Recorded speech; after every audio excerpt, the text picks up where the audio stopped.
Bismillahirrahmanirrahim. Assalamualaikum warahmatullahi wabarakatuh. Semoga sahabat semua selalu dalam keadaan sehat walafiat, diberi rezeki yang melimpah dan barokah. Amin, amin, amin. Salam pemula, salam PAUD, salam satu hobi. Pada kesempatan kali ini saya akan mencoba mengulas tentang bahan-bahan alternatif yang ada di video sebelumnya. Jadi saya membuat judul yang berbeda agar kesannya tidak terlalu panjang videonya. Jadi nantinya dikiranya video bersambung, nggak ada kelarnya. Jadi videonya dengan judul baru. Tapi sebenarnya ini adalah video lanjutan dari video umpan jadul tetap mantul.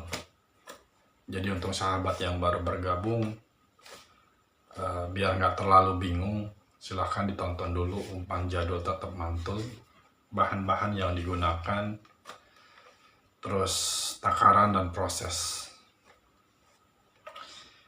Dari beberapa bahan yang saya pakai, itu sebenarnya tidak ada yang jauh beda. Mungkin ada yang bingung dengan gula cair fruktosa. Nah, ini gula cair fruktosanya.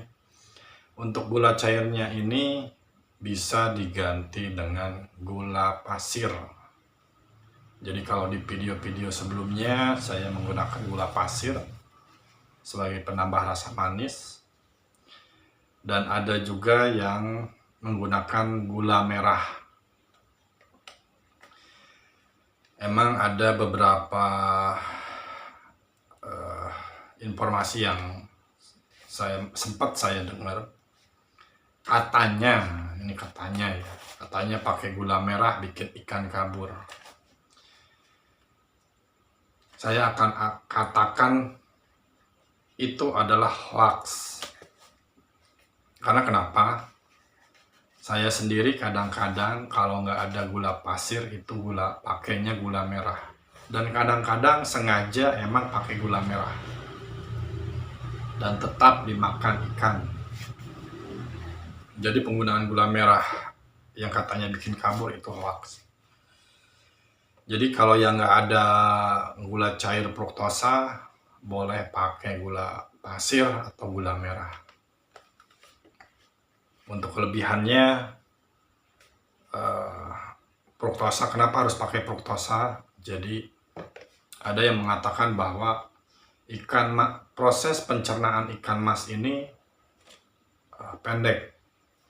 Jadi dia butuh bahan-bahan yang lebih murni agar lebih cepat diserap oleh tubuh. Nah, fruktosa ini udah termasuk bahan murni yang sudah dipecah. Jadi begitu masuk tubuh, itu langsung diterima, prosesnya nggak lama gitu. Terus efeknya apa?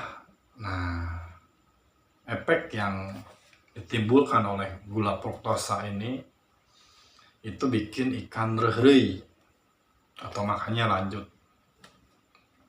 Jadi selain nilai gizi yang utama dipertimbangkan, ternyata bahan-bahan seperti ini pun punya efek yang sangat luar biasa. Dan akan sangat terasa sekali untuk yang main babon. Apa hubungannya fruktosa dengan babon? Mungkin sahabat yang mancing sering dengar, untuk target ikan babon itu menggunakan madu. Nah, kalau kita kaji lagi madu, kenapa madu? Nah, madu ini ternyata kandungan fruktosanya pun tinggi. Jadi sebagai pengganti fruktosa pun sebenarnya bisa pakai madu. Jadi kalau nggak ada gula cair, nggak ada gula pasir, nggak ada gula merah, boleh pakai madu. Terus bahan yang lainnya garam-garam biasa, susu, keju, ya seadanya. Maksudnya nggak harus sama. Terus untuk ikan, nah ikannya ini menyesuaikan. Jadi bahan apa yang mudah di sekitar kita yang paling mudah didapat. Kalau saya sendiri kenapa selalu pakai Jair? Apakah rahasianya di Jair? Saya katakan bukan. Saya pakai Jair karena Jair ini bisa didapat dengan gratis. Saya bisa ngejala sendiri, terus hasil jalan ini pakai umpan. Jadi dengan Jair saya tidak harus beli. Kenapa saya pakai Jair? Mungkin kalau lebih mudah dapat gabus, saya akan pakai gabus. Atau pakai belut, lebih mudah belut, saya akan pakai belut. Jadi nggak mesti Jair. Nah, terus untuk bahan ikan, nah yang terpenting ikannya ini. Untuk ikannya sendiri itu saya bagi beberapa jenis, maksudnya jenis itu beberapa pertimbangan ya. Yang pertama itu nilai gizi, jadi yang pertimbangannya khusus nilai gizi. Yang kedua itu saya pertimbangkan aroma.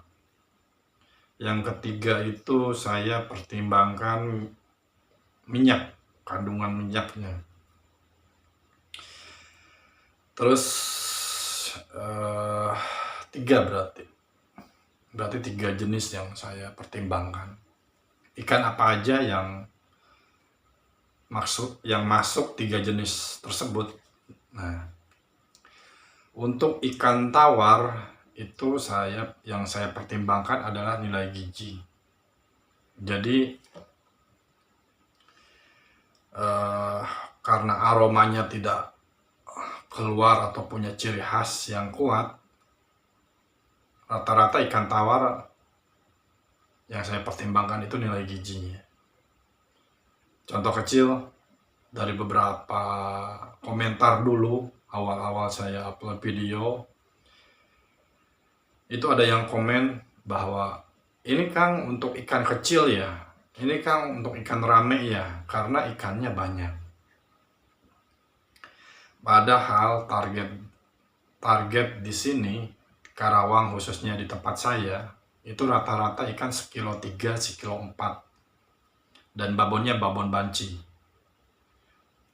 Tapi kadang-kadang kalau tiketnya lumayan 250 sampai 300 ribu, itu pakai yang 1 kilo ke atas, bahkan ada yang nyampe 2 kilo. Dan dengan takaran ikan yang banyak itu, ikan babon pun masih mau makan. Jadi umpan dengan banyaknya ikan atau lebih banyak ikan daripada bahan lain itu bukan berarti harus target ikan kecil. Karena pertimbangannya nilai gizi, jadi ikannya harus banyak. Kembali lagi yang tadi, bahwa saya pertimbangkan 3 jenis. Ikan apa aja? Yaitu pertama ikan tawar. Yang saya pertimbangkan itu nilai gizinya. Jadi aromanya tidak dipertimbangkan, minyaknya tidak dipertimbangkan. Nah, selain ikan tawar ada juga ikan laut. Ikan laut ini yang pernah saya gunakan maksudnya ya, yaitu ikan salem. Biasanya dibikin pindang salem. Terus ikan kembung sama ikan tongkol. Nah, 3 ikan laut ini yang saya pertimbangkan adalah nilai gizi. Jadi aromanya tidak dipertimbangkan, minyaknya tidak dipertimbangkan. Terus ikan yang aromanya dipertimbangkan, ini adanya di ikan laut, kakap, terus tenggiri, kerapu, sama samyeh, dan gindara. Kalau gindara jarang sekali saya pakai. 4 jenis ikan ini yang sering saya pakai. Karena kalau gindara nggak ada di pasar, harus ke supermarket. 4 ikan tadi itu yang saya pertimbangkan adalah selain nilai gizi, aromanya dipertimbangkan. Dan yang terakhir adalah minyak. Jadi karena kandungan minyaknya banyak, yang saya pertimbangkan kandungan minyaknya ini itu adanya di ikan salmon.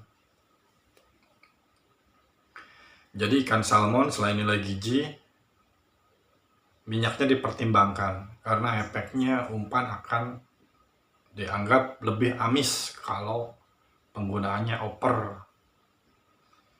Biasanya kalau kebanyakan yang makan ikannya ikan kecil. Terus untuk yang pertimbangan aroma, nah ini efeknya kalau kebanyakan itu Brabet Seven start awal galak, jas, setengah jam ke sana merokok. Jadi dari beberapa penjelasan tadi, mudah-mudahan ada informasi yang bisa diambil manfaatnya, dan harapannya adalah jangan terlalu sama bikin umpan, atau jangan nyonteknya semua, karena harus menyesuaikan dengan keadaan alam, keadaan kolam, keadaan tempat, keadaan cuaca yang akan kita pancing. Jadi mungkin saja, nah ini mungkin ya, bahasa mungkin ini akan selalu ada untuk masalah mancing ini. Mungkin aja di tempat yang lain dengan perhitungan yang sama, cuma bahan-bahan tertentu harus diganti, atau mungkin pengerasnya pakai bahan tertentu yang umum atau udah lazim di suatu daerah, atau mungkin tekniknya yang harus diganti, entah itu amisannya yang dipisah, atau mungkin pengerasnya atau bindernya. Wah, di sana ini banyaknya talas, jadi nggak harus pakai tepung beras, itu bisa. Dan tetap harus menyesuaikan dengan keadaan, dengan fungsi bahan-bahan yang udah saya uraikan sebelumnya. Jadi kalau emang ada sahabat yang udah nyoba beberapa kali belum masuk juga, atau hanya sekedar makan, ini bisa di upgrade atau bisa ditingkatin lagi. Untuk upgrade-nya gimana? Untuk upgrade-nya ini balik lagi ke umpan jadul tetap mantul yang part 1. Balik lagi ke teori awal, PC adiptif. Jadi lebih banyak jenis ikan yang dipakai itu akan semakin baik.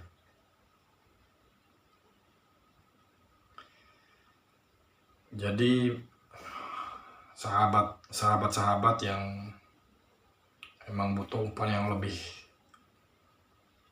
bagus atau lebih jos lagi, untuk upgrade-nya ini bisa menggunakan lebih banyak ikan dengan jenis yang berbeda. Itu untuk upgrade-nya. Nah, terus poin pentingnya adalah, jadi kesimpulan dari semua video umpan jadul tetap mantul, poin pentingnya adalah kenapa dengan bahan yang sama hasilnya berbeda. Nah, jadi dulu itu kalau mancing, atau bukan mancing, kalau dulu itu bikin umpan, jagungnya 3 bonggol, jairnya 2 ekor. Kadang-kadang cuma 1 ekor. Nah, kalau sekarang jagungnya sepertiga bonggol, jairnya 1 kilo. Secara takaran secara kasat mata nggak usah ditimbang itu akan sangat terlihat sekali bahwa bahan aditif atau bahan tambahan yang digunakan itu sedikit ketimbang ikan. Jadi umpan ini lebih banyak ikan.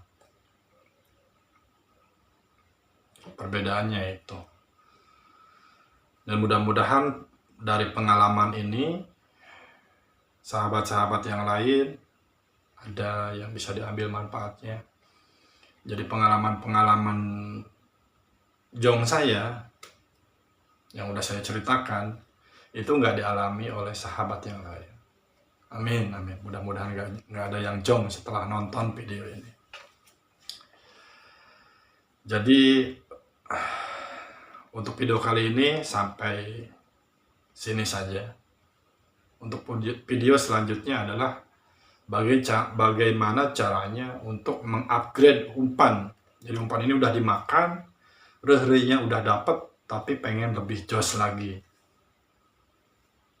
Silahkan saksikan video selanjutnya. Nanti akan ada untuk upgrade. Jadi pertimbangannya atau gampangnya rumusnya seperti apa. Jangan lupa like videonya. Terima kasih untuk yang sudah nonton sampai dengan selesai. Jangan lupa jaga kesehatan. Nomor 1 kesehatan biar tetap eksis mancing terus. Dan siapin dompetnya. Terima kasih. Assalamualaikum warahmatullahi wabarakatuh.